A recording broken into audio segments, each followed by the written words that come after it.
It could be me. Let me turn it down just a little bit. Is Okay. that a little bit better? That is better. I can hear you more clearly. Yes.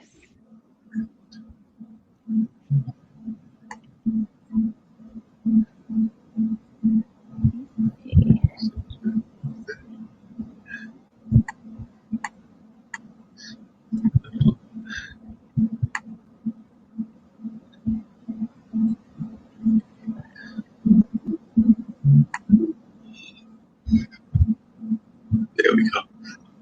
All right, folks, we're joined in the studio by Kris Brooks. Kris Brooks is spent some time in North Carolina, and then she's over there in the European area right now. She'll tell us a little bit about that move, and then she'll tell us a little bit about yoga, because she's definitely a yoga practitioner and doing things of that nature. How are you doing today, Kris? I am doing great. I am doing That is good great. to Really hear. excited to be seeing you. Glad to hear that you're doing well and everything. I was actually reading that you, of course, your background is having done the power yoga and done work with athletes and things of that nature. Now, like I said, you're overseas. So tell folks how you got overseas and a little bit about the yoga background, and then we'll go from there. But that'll where we'll start the conversation at is just a little bit about your background. Like I said, I noticed you had done some work with NASCAR, and of course, NASCAR has been in the news, some for good and some for bad, but definitely has been in the news. And then definitely some people forget how much I'm actually a non-driver. I do the whole mass transit thing, but I have a great deal of respect for drivers, and I know that that can actually be a very physical exercise, but people forget about that, the physical aspect, particularly with drivers of like race cars and things of that nature. They're always thinking about, that being a sport like bowling or golf, but even golf, you have to do a lot of walking. So those are actually sports that I think people don't give enough credit for in terms of their physicality. Yeah, you're right. The physicality aspect of it is very impressive once you see it in real life and in action. And I'll talk a little bit about that. But with yoga, so I started as a practitioner. I practiced yoga.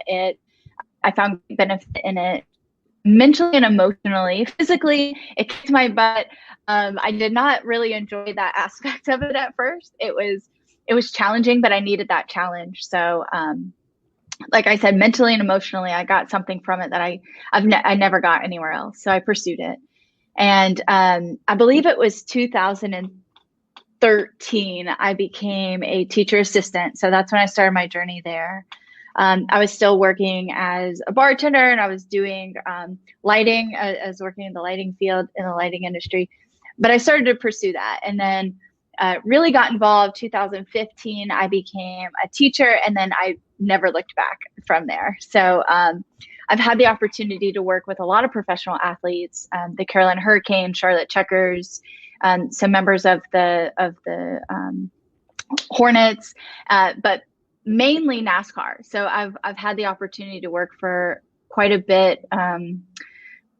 Quite a bit of a variety. So mainly working with pit crew members, but also I've worked with drivers as well, and some families of drivers and some crew chiefs. So it's been a good variety, but working with NASCAR is definitely something I miss doing. We don't have NASCAR here in Germany, but I'm still very, very connected from all the way over here. What are some of the things that you found that you think athletes were surprised about in terms of using yoga as part of their exercise regimen? Because I know a lot of times they don't always think about, things past, I guess, what most people would consider the main parts of exercise, which is like the calisthenics and the weights and things of that nature. So what are some of the things that, as you got them into the practice of yoga, they were surprised to learn both about the skill of yoga and how it impacted their own exercise? Well, so you have to, I found that I have to approach it in a very special way. So most of the men on these pit crews, they're D1 athletes, right? And so they're men, they're not too excited about the idea of yoga. So my approach first and foremost has to be like, hey, look, I totally get it. Let's hear your perception of what yoga is. Let me hear what you think it is, and let me help you create a new definition.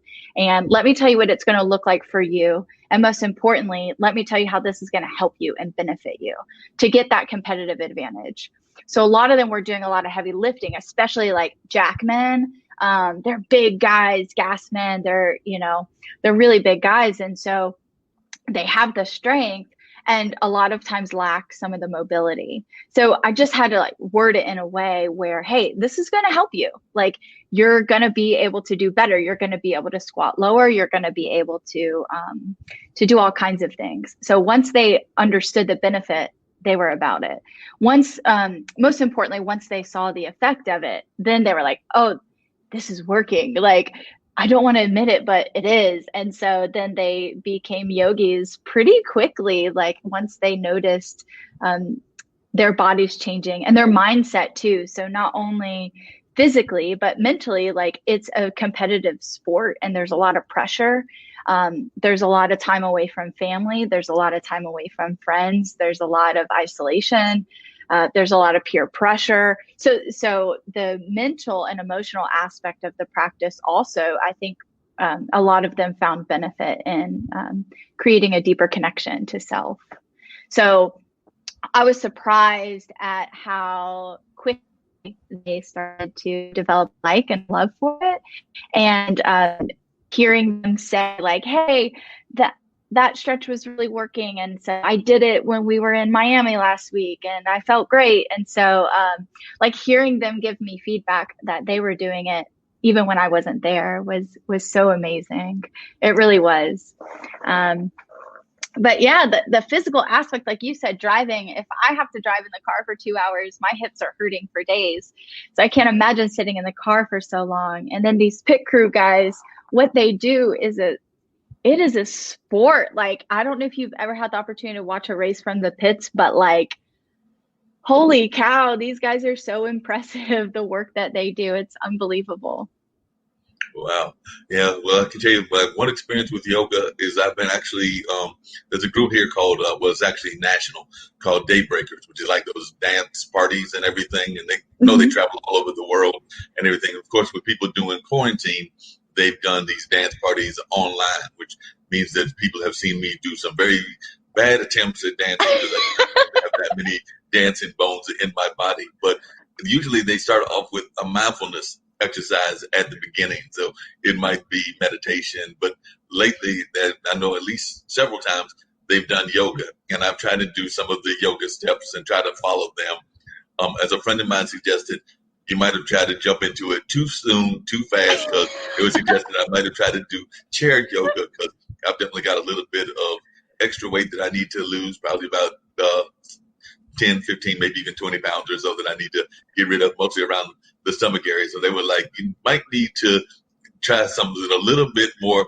mild, because I was trying to follow the young lady. And actually, she wasn't all that young. She might have been in her 40s or 50s, trying to follow her in the yoga steps. And my body was not really feeling it because, like I said, it was like some of those, for lack of a better term, I call them those praying mantis kind of poses, and some of those kind of like very much bend your body kind of poses. And I'm sitting there going like, nope, this is not the answer. So I might have to try the more calm method of yoga before jumping into the more strong and developed kind of things. But I was going to try to be Mr. Bold and leap out in there. And I've got some friends that are actually yoga practitioners right here in Durham throughout the triangle and even the country and everything. So like I said, I might have had to back off and just try to do it a little bit in a more calmer kind of demeanor. And not try to jump into all of the complicated at least you have that.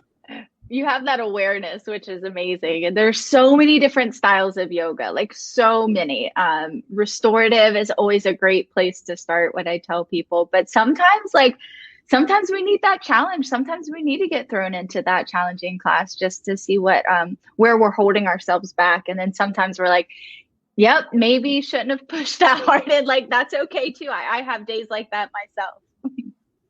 So, like I said, what are some of the different styles of yoga? You're right. I've heard of different styles. So I know there are probably like hundreds of them, but if you just want to give some of our listeners some of the main styles so they can get an idea, maybe if that style is going to work for them, or if you want to just give a little bit of some of those different kinds of styles, or a few of the styles. We don't have to go through all of them because I know there are probably several styles, and I know that yoga definitely started because I had a conversation with another person who was into it from like the eastern part of the world and everything. But just if you could give a little bit of your perspective of the history and some styles that you enjoy. Like I said, I know that you're definitely I think the style that you're involved in, if I remember reading correctly, is like power yoga. So it sounds like it's more involved with the athletes. Yeah, so I could break down yoga philosophy and get down to the schools of yoga, but just to put it out there for people to understand that maybe don't have any experience or training with yoga, I think that's the best approach to do. So you can have yin yoga, which is basically it's just a few poses, very restorative, very relaxing. It's going to be extremely challenging mentally and emotionally because you're still, right? And from there you can have, and you'll see this advertised at a lot of different studios, something called deep stretch or something along those lines, it'll be called. And that too is just a few poses within the span of the class. Maybe it's an hour, maybe it's 90 minutes, and you're holding postures for about 3 to 5 minutes, usually holding deep breath. Usually it involves a lot of tools like bolsters and blocks so you can really support yourself, blankets. The idea is to be comfortable. And then you go up to like vinyasa. So vinyasa just means flow. Usually it's matching your breath to your movement. So I particularly love slow flow. So slow flow is just vinyasa. It's a power vinyasa slowed down a little bit. So you're holding postures for maybe 5 breaths or more. And then power yoga, which is what I usually did with the athletes unless we were doing a restorative day. I'm trained in Baptiste yoga. So that is a power vinyasa. It's about 3 to 5 breaths per pose. So it's quickly paced. I prefer it in a heated room. You don't have to do it in a heated room. Your body will create its heat on its own. So, and there's many, like people name these styles anything they want, right? There's a million names for it. It's been very westernized. But essentially look out for either a restorative or a flow. And then hopefully they'll be labeled as beginner or advanced. I teach all levels. So if it's your first day in yoga, or if you've been teaching yoga for 10 years, you're welcome in any of my classes. And both practitioners will have a benefit from the class. Both will find something. And the way I teach is like, do what you can, and no ego. Like the person next to you, you don't know their story. They could be doing this for 20 years now. This is your first day. So meet yourself with grace and then just do what you can. Challenge yourself a little bit, but find that ease. And what I teach is just a suggestion. You take it where you want, right? But yeah, so those are the main things to look for if you're looking to jump into a class.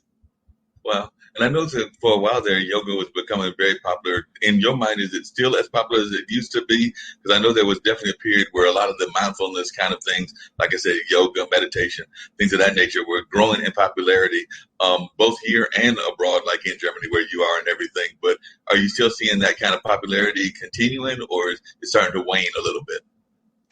That's a good question. I haven't thought too much about it. I do feel like it felt really trendy for a little bit. And to me, it's like, that's okay, because the more people exposed to a mindfulness practice, the better I think the world will end up being. So like, let it be trendy in that aspect, at least. And so, you know, it's interesting. I think in big cities, it's really popular, like in Charlotte. There's hundreds of great teachers. There's so many great teachers, so many great studios, so many great social advocacy happening through yoga. There's so many unique things transpiring through this practice. Where I am in a more isolated, so I live in Bavaria, so it's like the southeastern part of Germany. There's like a farm in my backyard, you know, like we're kind of not in a big city. So the popularity is not the same. However, I still, I don't practice any less now than I did living in Charlotte. So I don't know how to answer that. I think, I hope it continues to be popular. I hope that people start to find their way in their niche and where they belong in the practice. Yeah, that makes sense. And if I remember correctly, Bavaria is known for chocolate, if I remember correctly. So that's not exactly what would be a yoga practice, but I think that's whenever I think of Bavaria, I think of like something called Bavarian chocolates or something like that. Look, so I think that is definitely. I eat all the chocolate. So yes, they have great chocolate. I don't know what exactly they might be known for, but German chocolate is amazing. Yeah, it is amazing. So you're over there doing that. Now, you mentioned that you had done lighting as well, and I do remember that about you and everything. What are some of the similarities between your lighting practice and what you did with lighting and your yoga and the yoga practice that you're very much currently involved in? What are some of the things that you found that were similar in the work you did with lighting and in yoga? Wow. First, I want to say I am tickled to death and like love the fact that you asked me when you first asked me about this podcast, you mentioned lighting, and I was like, wow, like that was a different lifetime, right? And it's like that was such a big part of my life for so long. I rarely talk about it. So I am very grateful to have the opportunity to speak about that part of my life. So I have a bachelor's of fine arts. That was my first degree, and in technical design and production. So my big goal was to be this lighting designer, and that's all I wanted to do. So I did a lot of stagehand work. I did a lot of work with lighting in corporate settings and rock and roll settings. And one of the ways that I think it is similar to what I do with yoga is that it really invokes creativity. And to invoke that creativity, you have to be somewhat intuitive. So connecting to yourself and these big ideas, these big picture ideas, and then just kind of like trusting that instinct and going with it. And that's, for me at least, that's what shows up. Like you don't always know what you're doing. And sometimes you do know you think you know what you're doing, but then you get a better idea and you have to adapt and change. And so the mindfulness practice shows up in that way, I believe. Yeah, and I'm imagining the challenges are also very similar. I've got friends that have done a lot of backstage work, whether that's being part of the planning crew, whether that's doing lighting, whether that's doing even grip kind of work and things of that nature. And definitely some folks that have done lighting and sound. And you're right, they oftentimes talk about how what they think they might have to do is totally different, or sometimes they know what they have to face. Like I know one of my friends talks about entire sets that he knew he was going to have to build for some of the bigger rock and roll shows and things of that nature.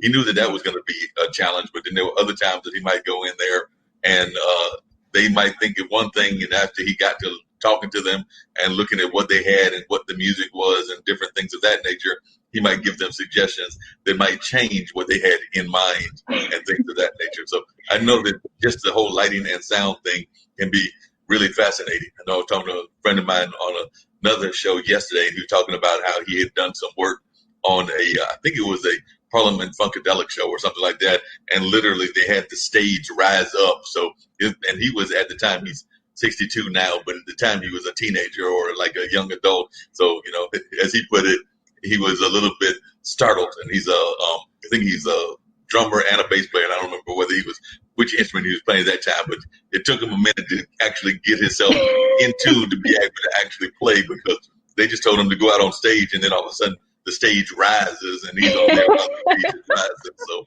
I don't know that he was quite prepared to be in that kind of environment where the stage is going to rise. So what are some of the things that you remember from your lighting days? And are you still doing any lighting work at all? But what are some of the stories that you can share of some of your own lighting shows that you remember that might be of interest to our listeners and audience?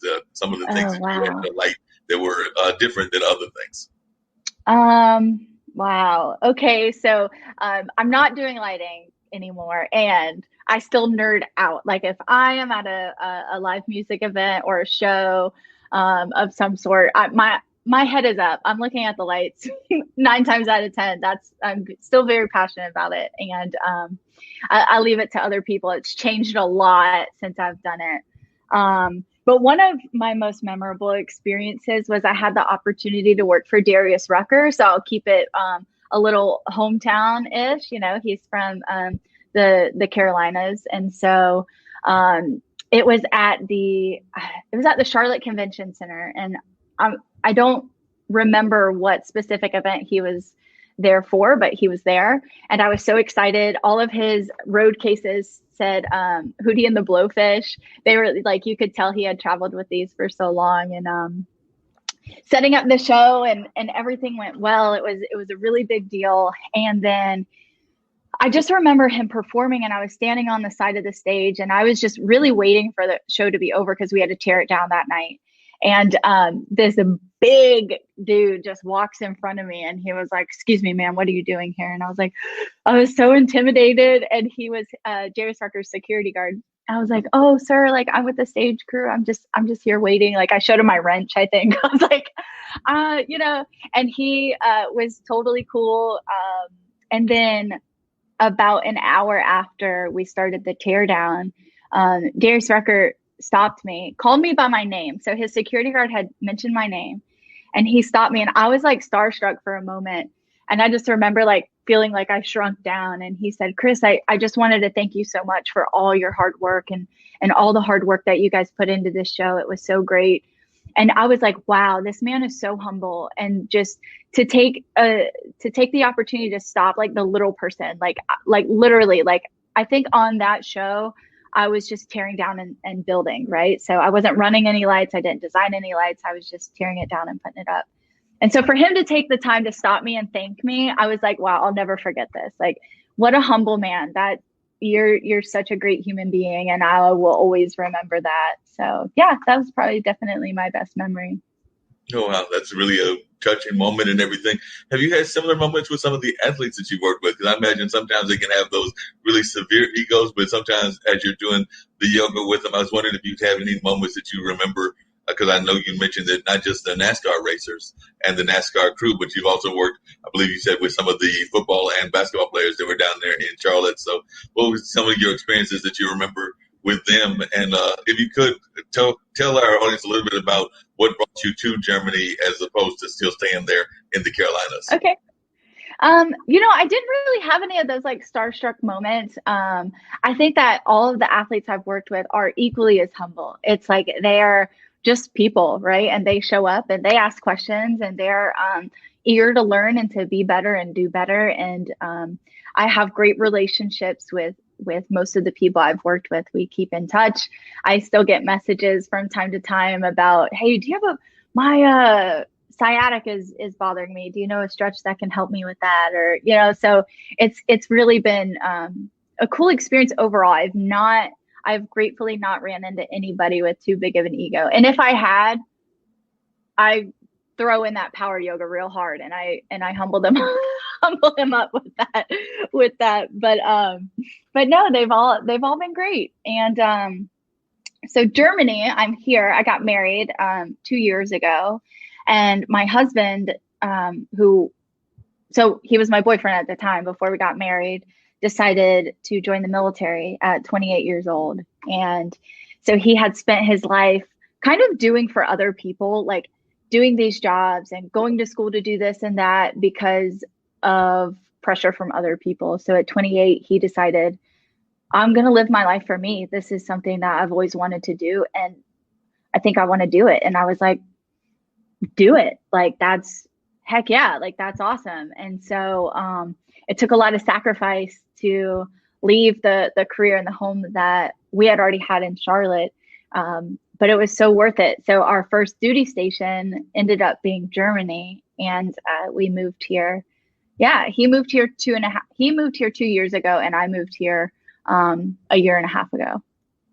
So you've been there for a while. What has been some of the similarities you've noticed between Germany and the United States? Like I said, you spent a lot of time there in Charlotte. Your husband was definitely from around that area. But what are some of the similarities that you've seen and everything? And also just wondering, how is Germany doing in terms of your assessment, in terms of dealing with the whole coronavirus? Because we know it's hitting the whole world and everything. So just wondering some of your assessments as to what's going on there in Germany and how it's doing as compared to the United States, and just the difference in societies in general?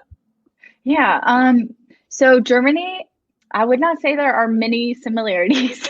It is very different living here. We do live by a military base, right? So I work on a military base. My husband works on a military base. So it is Americanized in that aspect. But we live in a German neighborhood. I love the way Germany does things. The food is better. Sunday is a day of rest. People are very easeful, slow paced. It's been a great opportunity to slow down and just like take it all in. But in the big cities, not many things are different, right? So like Munich and Berlin, they're very international cities, and it's not much different than the U.S. But where I live, English is not always spoken, and it's very different. But COVID, Germany is said to be one of the best countries dealing with COVID-19. They really attacked it head on. So I live about 6 hours north of Italy, where it was really bad in Italy. And so when they started to see things happening in Italy, they really like locked down. So we've been on lockdown since the beginning of March. And just this week, the restriction was lifted for us to travel further than 50 kilometers from our house, which I believe is like 20 miles. Masks are still required in public everywhere you go. You have to have a mask. There are hand washing stations outside of any facility that's open, any grocery store, gas station. And only a certain amount of people are allowed inside buildings. The rules of gatherings. So we're allowed one household to be in our household. So we can have one family for dinner, but that's it. If you're caught with more than that, you can get fined. And the only gatherings that I've been to, so I went to a Black Lives Matter protest in Nuremberg. There were about 5,000 people there. It was an amazing experience. Everyone had a mask on and everybody was socially distant. So I could walk around with my arms extended and not touch anyone the whole time I was there. So Germans are very efficient people. They follow rules. Like if there's a sign that says walk on the right side and no one's looking, they're still walking on the right side. So I believe that they're handling it quite well. Have there been spikes recently due to the protests and the larger gatherings? Probably, yes. I'm sure that there are, but I haven't heard anything alarming as of recently. Well, that's good to know. Now, the other thing that I remember about Germany, and like I said, I need to do more world travel. I've talked to my buddy Tim, who's actually, I think, watching us right now and everything, and he taught me a course in digital media and everything. So I've definitely said that I need to do more world travel, and he's agreed he needs to do more world travel too. I went to Turkey when I was literally a baby. I mean, I think I was maybe 6 months old and was there till I was like 3 or something like that. And then not that long ago, I went to a cruise, and the cruise took me to Puerto Rico, the Virgin Islands, the U.S. Virgin Islands, and the Grand Turk. So that's pretty much been my extent of foreign travel. So I need to do a lot better than that. Got a lot of friends from around the world, and a lot of them that I would like to visit and see what their lifestyle is like. So I need to do better with that. But Germany always does well in the Olympics. I'm a big Olympic fan, so I know that. And then the other thing that I know is the whole thing about the speed of the cars. I believe it's that whole Autobahn thing and everything. So how is it adjusting to that? Because, we try to go the speed limit here. We do have folks that like to do the whole drag racing and some of the other things that aren't all that cool in that sense. But that being said, what was your experience with that kind of faster speed limit? Oh, man. So I was ignorant to what the Autobahn was before coming here. I thought that the Autobahn was just one road. Like, you hear about the Autobahn being in Germany, and I kept saying, oh, I'm not going to go on the Autobahn, right? Like, I'm going to avoid that road because that sounds scary. Well, come to find out, the Autobahn is literally the highway everywhere. So if you're driving anywhere, you take the Autobahn and you will be driving. So do not get in the left lane. No one drives in the left lane unless they are going like super fast. And if you're passing, you better hurry up and get over to the right, because there will be some kind of like super fast car coming up so quick behind you, you don't even see it until it's right there. It is scary. Like if you're in the right lane, your car will shake. the cars will go by so fast you can't even tell what color they were half the time, right? It's no exaggeration. It's pretty intense. However, Germans are fantastic drivers. Like, in the States, if somebody is like driving slow in front of you and you come up to them, they'll slow down even more just to be a jerk about it and just kind of like antagonize the situation. Well, here, if a car is coming up behind a slow car, that slow car gets over and lets them pass. Like, everyone is super courteous. The flow of traffic is really great. You rarely see an accident. They happen, and when they do, they're quite severe. But you rarely see one. And so I stay in the right lane, but I do believe that it has made me a much better driver. I've learned a lot about driving. I've become a more aggressive driver, which for me is a good thing because I was a very timid driver. But yeah, it's they drive fast here. That is no joke. What I remember about Germany was that they used to have, and I guess they still do, of course, everybody is proud of the American cars and things of that nature, but Germany also has a great car culture as well, including some very fancy cars that are known throughout society and everything of that nature, whether it's some of the more slicker, faster cars or whether it's some of the more efficient kind of cars. But is that still the case? That Germany has that very strong automobile industry? Because I know that used to be the case. Yes, and you see them everywhere. Like we took a road trip to Munich on Saturday, and we parked the car to get lunch, and we're walking around, and we have like this Ford Fiesta that we bought here, which you're in Germany and you buy a Ford Fiesta, what the heck? But it's just like it worked out for us. It's a great road trip car, but we parked our little Ford Fiesta, and we're looking around, and it's like Bentley and BMW and Mercedes, and like we saw 2 Lamborghinis in Munich. It's just like, I've never seen these cars, and so many, like everybody owns a European car because they're in Europe. And it's just like, it's so different seeing them. They're much more affordable here because they're made here. So that, it makes sense. But yeah, I've seen cars here that I'm like, what kind of car is that? I've never seen this before in my life. They're really cool. They really are. Well, that's good to know that they still got that car culture and everything. By the way, Tim, I was right. He is watching and everything. He was letting us know that he is part German on his dad's side and part Irish on his mom's side. So he's definitely able to relate to some of what you're talking about in the sense of Germany and everything. And he also said that his wife used to handle the lighting for musicals at the school that she teaches at, because his wife is actually a school teacher, and that he was letting us know that he is definitely loving the conversation that we're having. So he was just sharing that with us. So he was definitely letting us know that he was enjoying what we were talking about. Now, you said you did go to a Black Lives Matter, and I know there have been definitely support and allyship from around the world. So how did you find out about the one there in Germany, and have you noticed a lot of those taking place after the George Floyd case and everything? So how was it addressed in Germany when it first happened? Yeah, so there's a lot of allyship here, and it's let me tell you, it is so powerful. I feel emotional just talking about it. It's so amazing to see the world being so supportive right now and coming together.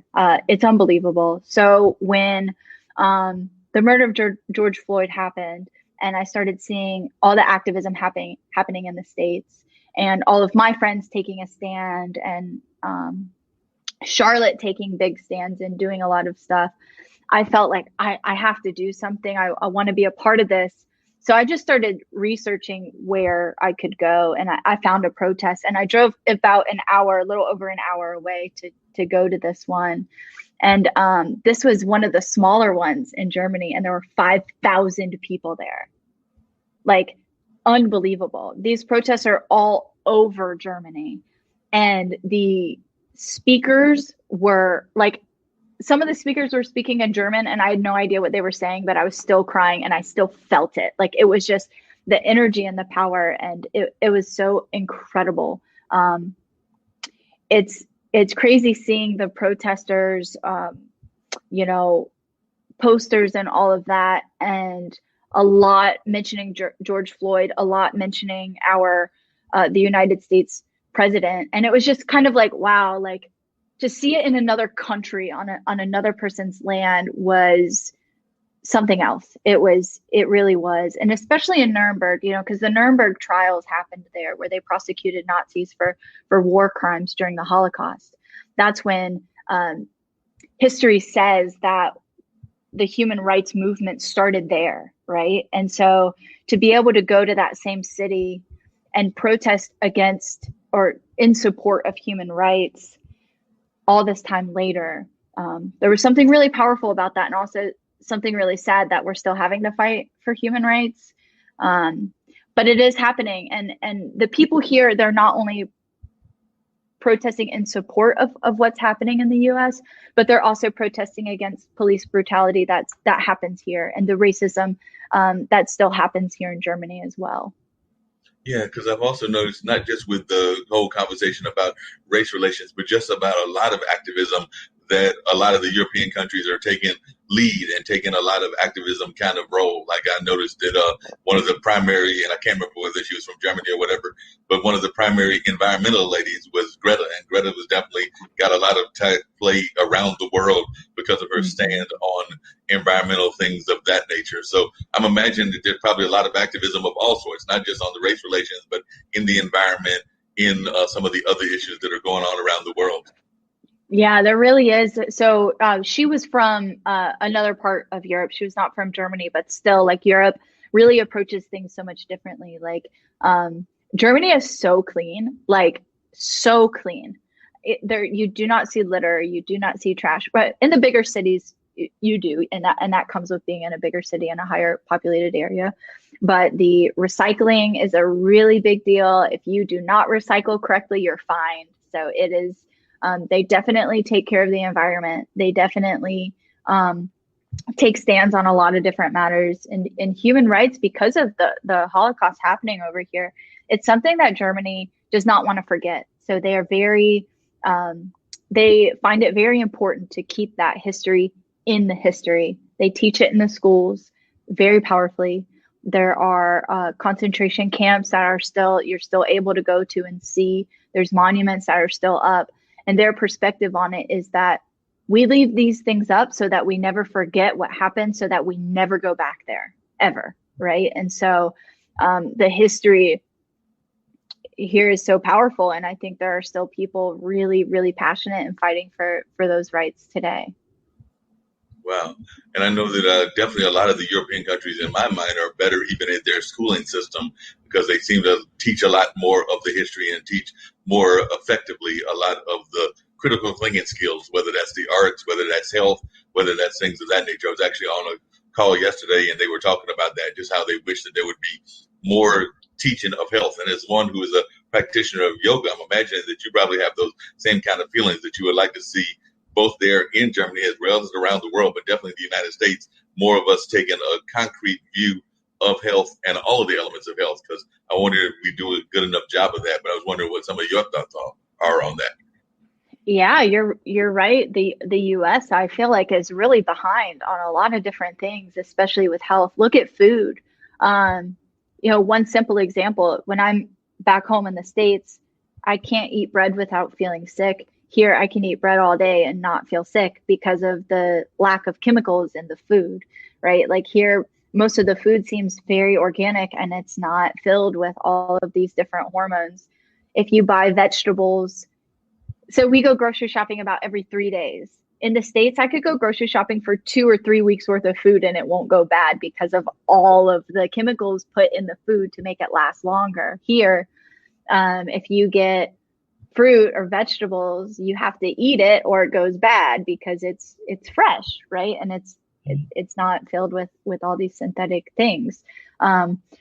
So education wise, yes, I think that there needs to be more education in the benefits of health, physical health, mental health, emotional health. I think that that's a main priority that needs to happen, and it needs to happen really young. It needs to happen in elementary schools, and you see it in like Montessori type schools.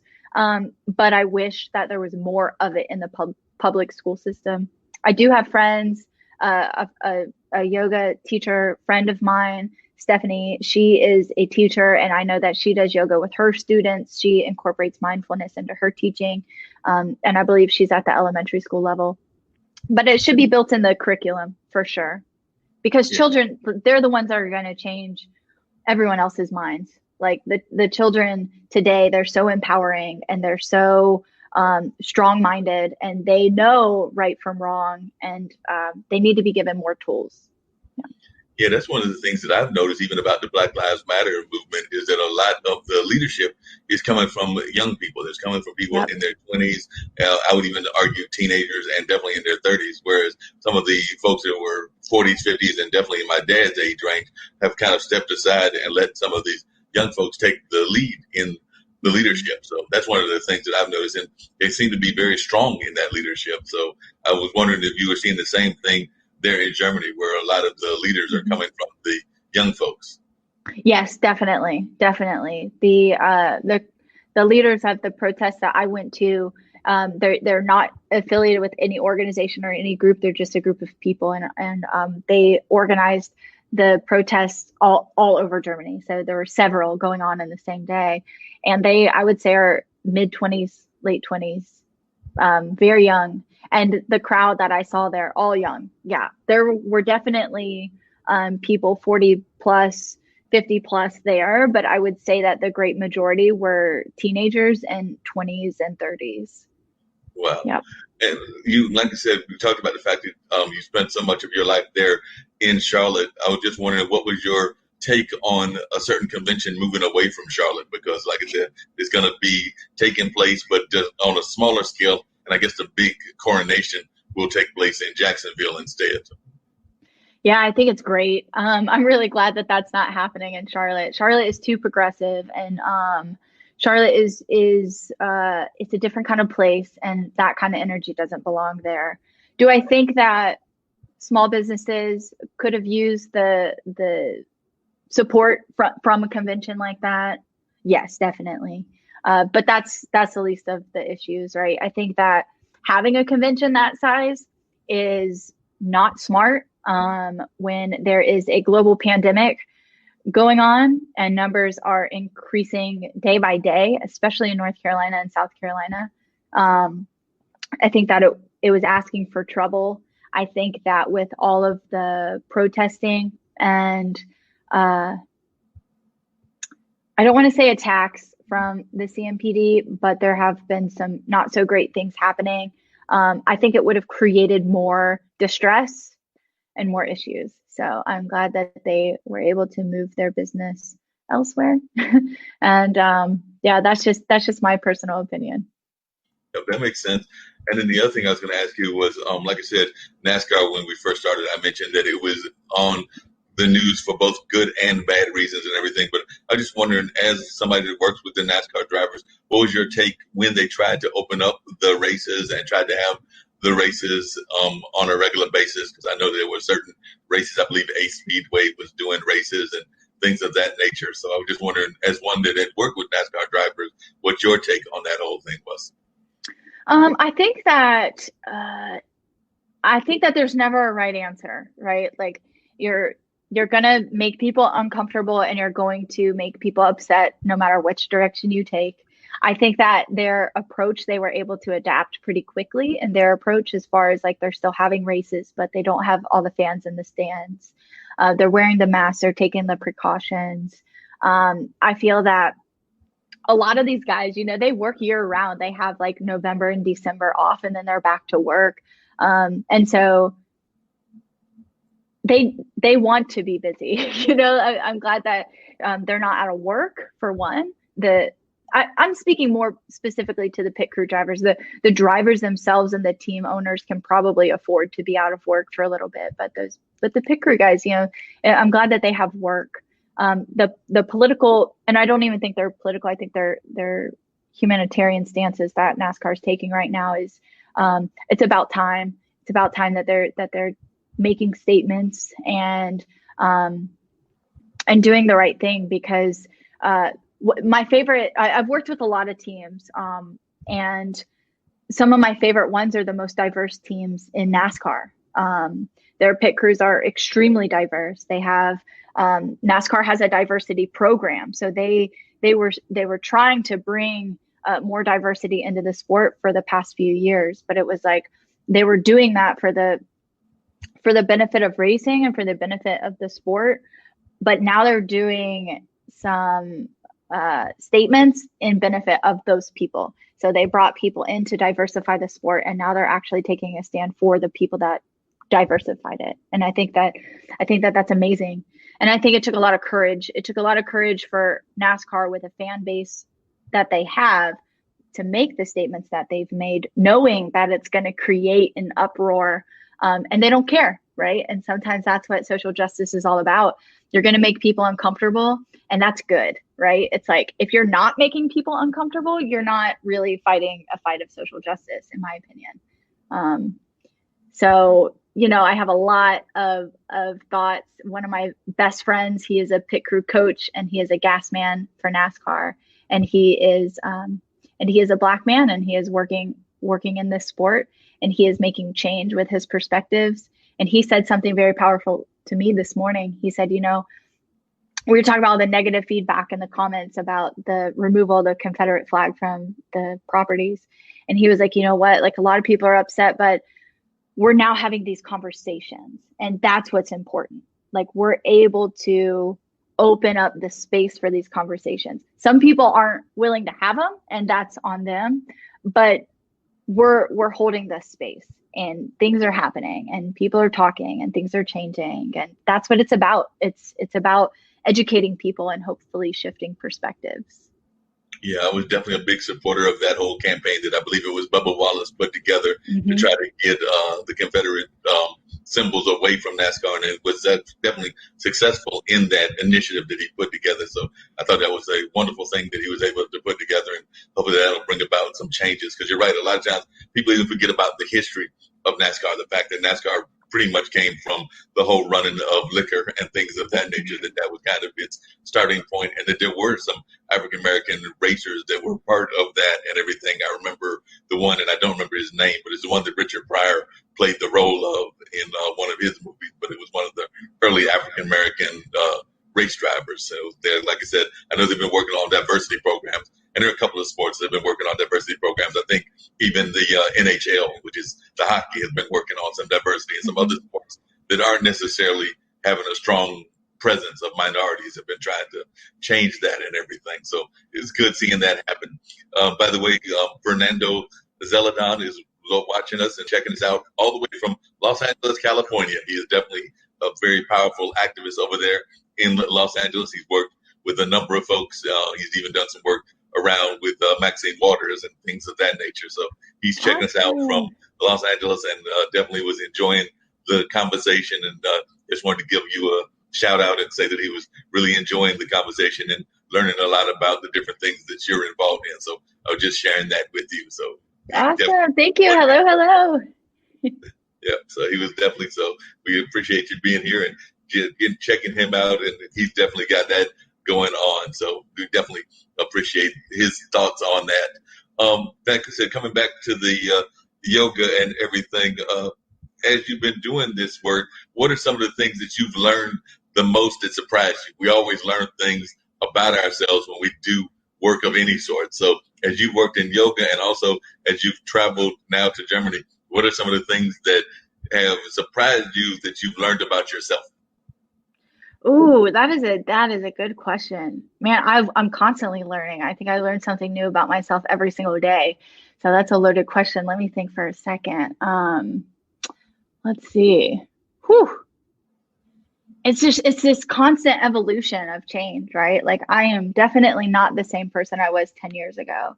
I'm definitely not the same person I was 5 years ago. I'm not the same person I was before you and I had this conversation, but I think that what I've learned is that the real work is all internal. I can do all these exterior things and do all these great things all day, but if I'm not doing the work in here, it's pointless. And there's a such thing as toxic positivity in the yoga community, right? It's like, it's not all like peace and good vibes, it's like, that's not the truth. That's not the reality. The real authentic truth is that growth is scary. Growth is heavy. Growth is hard. I've definitely had to break down in order to have breakthroughs. So I think that's one of the main things I've learned about myself is that I am a very, um, uh, I'm a very, let's see how to word it. I have the ability to adapt, and I always have, but I learned how to be adaptive to different thoughts, different perceptions about myself, about the world, about others. I learned that I have to get uncomfortable, and I have to get to a point where I'm ready to change everything about how I show up for myself and for others. So I've learned a lot. I don't know where to begin and I don't know where that ends, but I'm very grateful for the person that I've been able to develop into.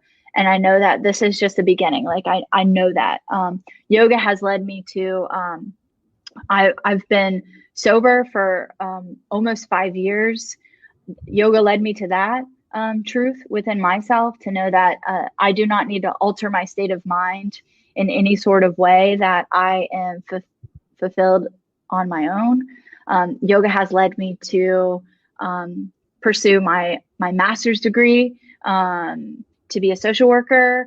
Yoga has led me to working in a clinical setting as a social worker, being able to incorporate my life lessons and growth into my work. And that involves yoga, and that involves mindfulness. And I would not have any of that without that platform. Yoga has given me the courage to love myself, to love other people, to allow other people to love me, which was a very difficult and big one. Yoga has taught me how to stand for what's right, even if that makes other people uncomfortable. I have found my authentic truth, and I have dropped the concern for looking good to other people and just owned that truth. Yeah, yoga has taught me a lot. It has taught me a lot. It has taught me that life is messy and that's okay. Yeah,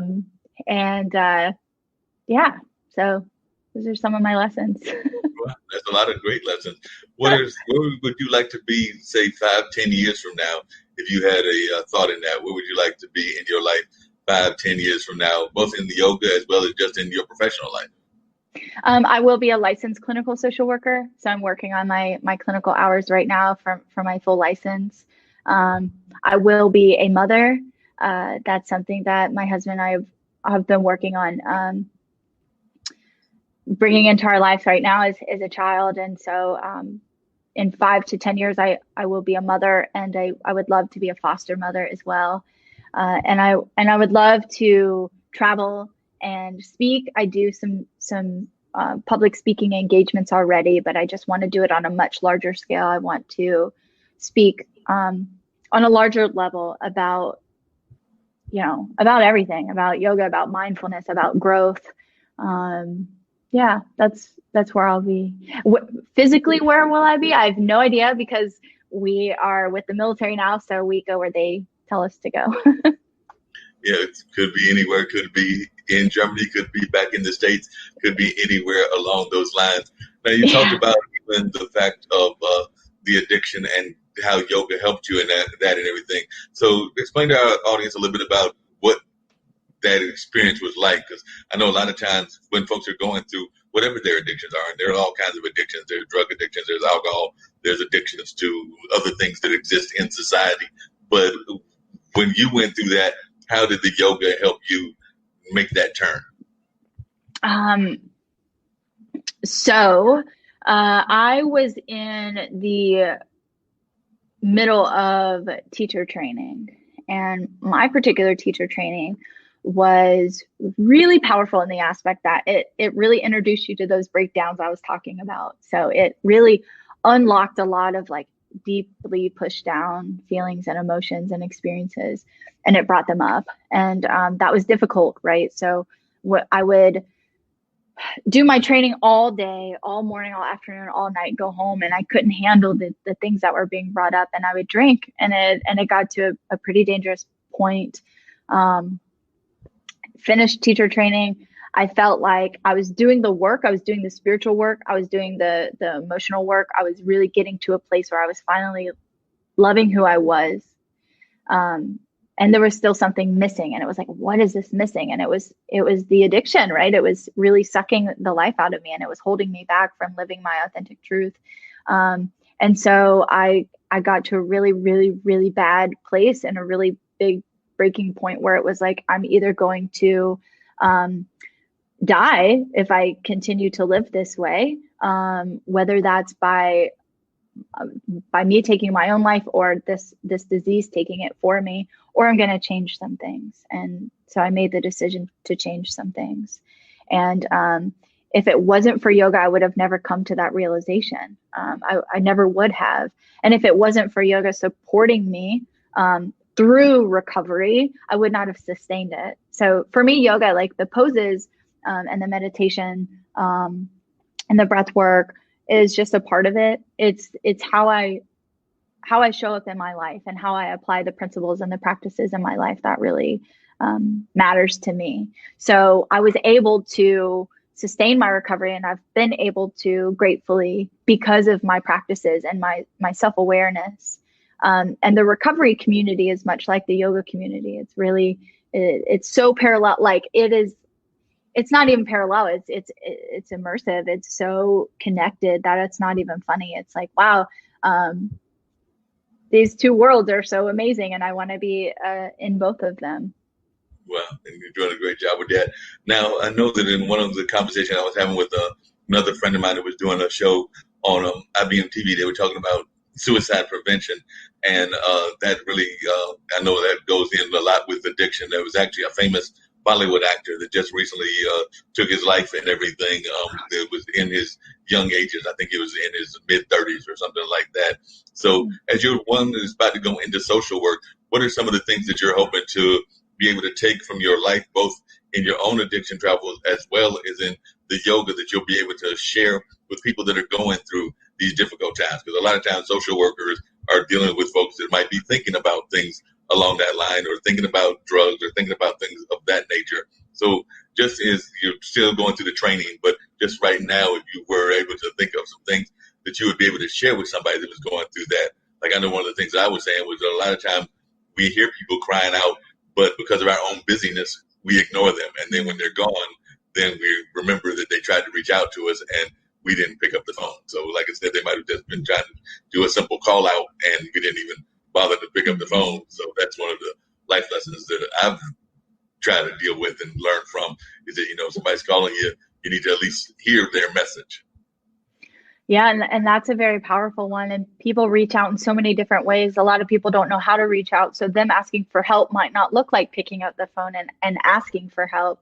Them asking for help could be could look like anger. It could look like a million different things, but it's about being aware of somebody that's showing up different, right? Showing up different in any kind of way. If you notice a friend showing up different, don't wait for them to reach out to you, reach out to them. That's what I tell people, that and tell myself, like, if you're thinking about somebody, like, I will think about someone I haven't spoke to in 10 years, like just randomly think about them. And I text them right away, because I've lost too many people to suicide and to addiction that I feel like if someone's on your heart, there's a reason they're on your heart, reach out to them and just say hello. Like, that's all it takes. Hey, I was thinking about you, say hey.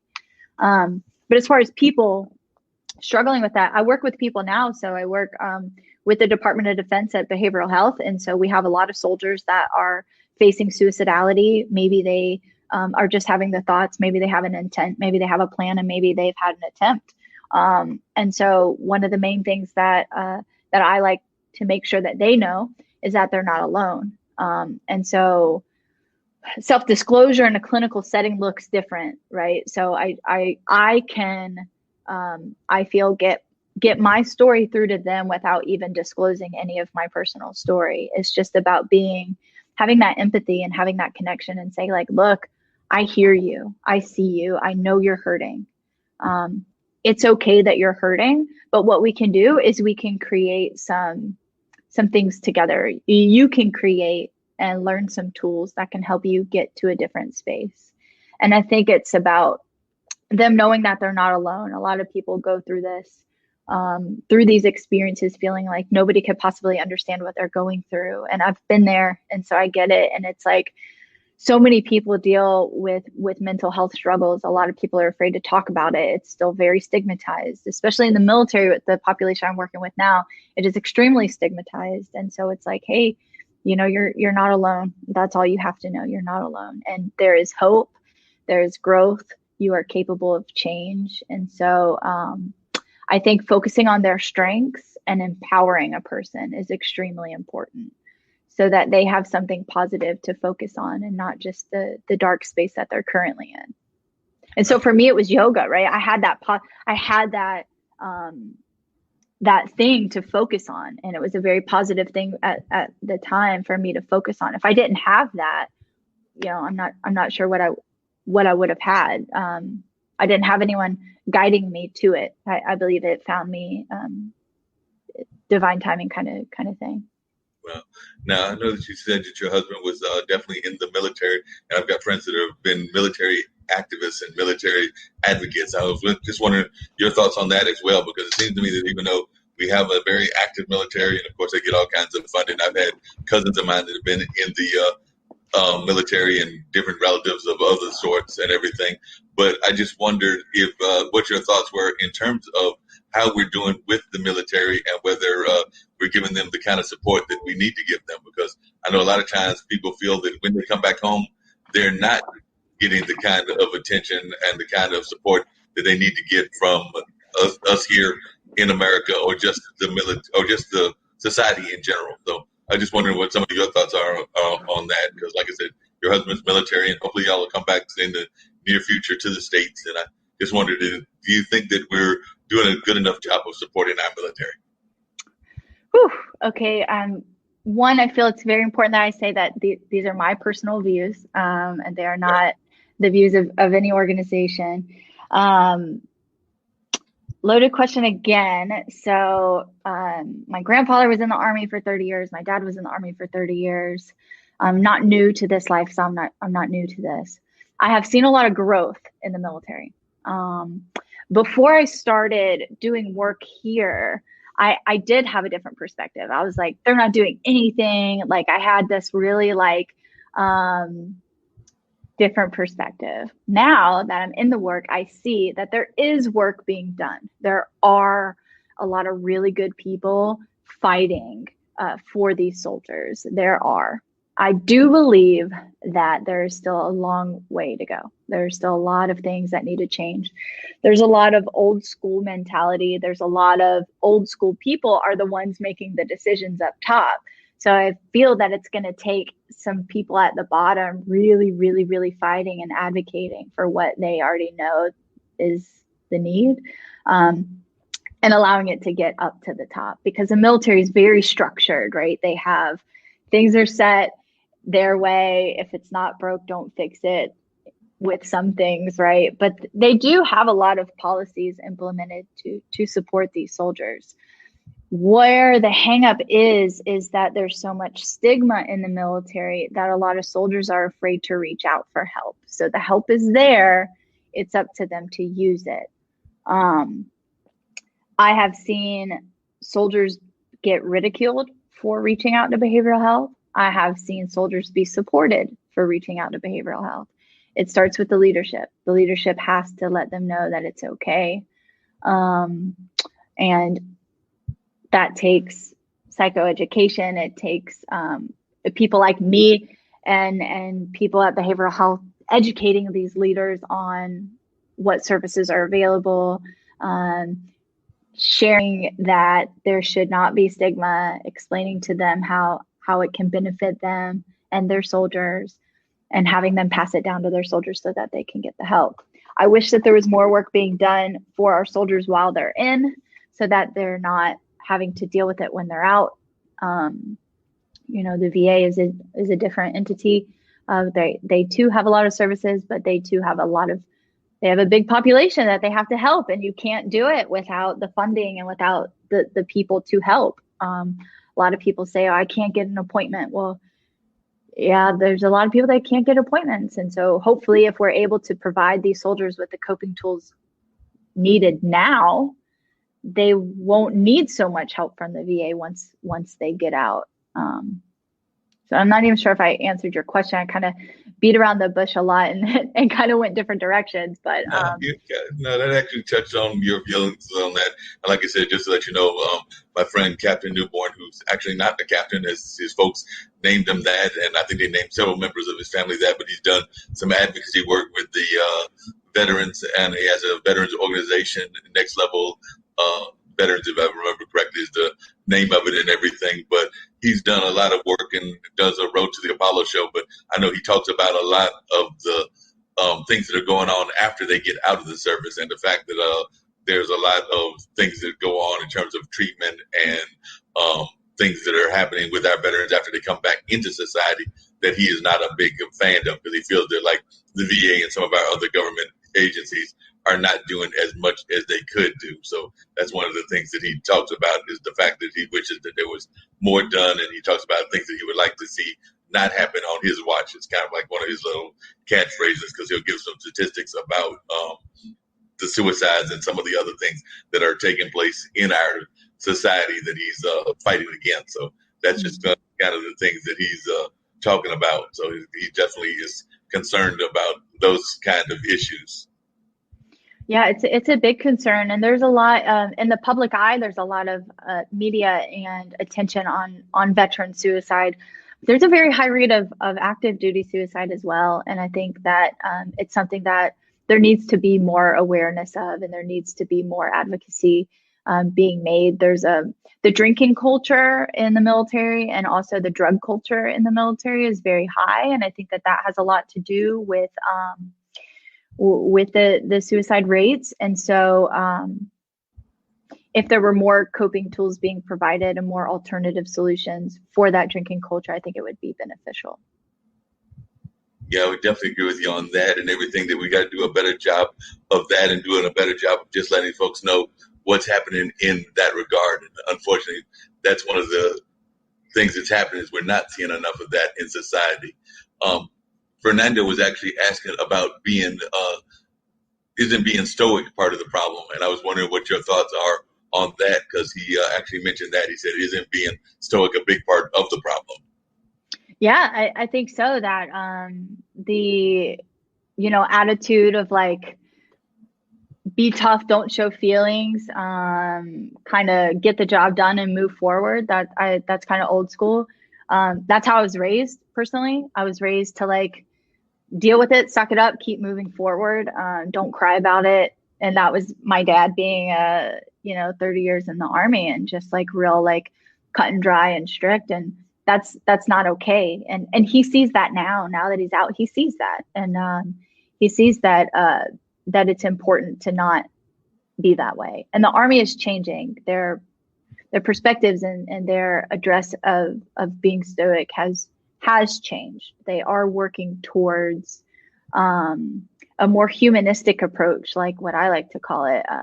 Soldiers are still human beings, and they're dealing with real life things outside of a combat zone. They're dealing with being away, like just soldiers here in Germany, for example, being away from their families, being away from their friends. A lot of these kids are 18 years old. They've never lived away from home, and now they're living on their own. A lot of people get married really, really young and really early and really quick in the military. I think that's another big issue. There's a lot of marital problems. There's a lot of financial problems. There's a lot of, real life things. With COVID, the soldiers that live in the barracks, so the single soldiers, weren't allowed to leave base. So they're even more isolated. What are you going to do with hundreds of single soldiers in a barracks? They're going to drink, and then incidents escalate because of that. So with the stoic, the Army is hopefully starting to see that these guys are human beings, and they have to address their feelings, or else there's going to be more problems. Yeah, definitely. Well, I definitely appreciate the conversation with you and everything, but get ready to wrap everything up. But as we get ready to wrap everything up, if folks are interested in learning about your yoga practice, whether it's there in Germany or if you're going to make return trips, I know you did events in the Carolinas, hopefully you'll make some return trips. But if folks are interested in learning about the yoga practice, if you would share with them your website or how they can reach out to you and things of that nature. And then if you have, as we say on the show all the time, we like to hear people's final thoughts, or if they've got any words of wisdom or things that they would like to just share with the audience in general. So that's the way we'll wrap it up. If you'll share your website, and also if you've got any words of wisdom, it can be around the world, meaning what's happening in the world. It can be about just society in general, or it can be just life in general, but just anything that you would like to share as words of wisdom. All right. Thank you so much for having me on your show today. And so the best way to contact me, I'm on social media at Kris Brooks, KrisBrooks. I'm active on Instagram. My email is krisbrooksyoga@gmail.com, and my website is krisbrooksyoga.com. So pretty easy to find me on there. And words of wisdom, and just like really get curious about what's inside, and really have the courage to get messy and uncomfortable, so that you can find your authentic selves and really stand up for yourself and your truth. So that's what I got. Well, that sounds good, and I appreciate that. That was some great advice, and I think it's some very solid advice. So I definitely appreciate you being on. And like I said, we'll be airing this at a later time. I'll get with my partner in crime, Dean, and we'll figure out which day we'll air this one. Because like I said, the usual show is 2 to 4, and then of course our 7 to 9 one. But as I told you, we'll do these special editions because of people's schedules and travels and things of that nature. So I know it'll be sometime this week, and I'll definitely let you know. And of course, when we do it this format, it's also being done live on Facebook Live. So some people have already seen it, but they'll get a chance to see it again on the different platforms. So okay, awesome. Thank you so much. I hope that you have an awesome week. Thank you. You do the same. Hey, and you can do some yoga with me on some video yoga, virtual yoga right now. Okay. So I'll send you the link. All right. Sounds good. Send me the link to the virtual yoga, and I might try that as well. All right. Sounds good. All right. That was our conversation with Kris Brooks, and she was definitely a very powerful young lady that is talking about all kinds of things, from what is going on in the world to, of course, her own yoga practice, to some reflections of her past work in the lighting industry. So we definitely enjoyed this great conversation, and we look forward to continuing the conversation with her into the wonders of the virtual world and just life in general. So hopefully at some point we'll also get a chance to see some of her other German friends on the show as well. But we love having people from around the world, and it was our pleasure to have Kris Brooks as one of our guests on this particular morning, and definitely look forward to having more great conversations. Awesome. Yeah, cool.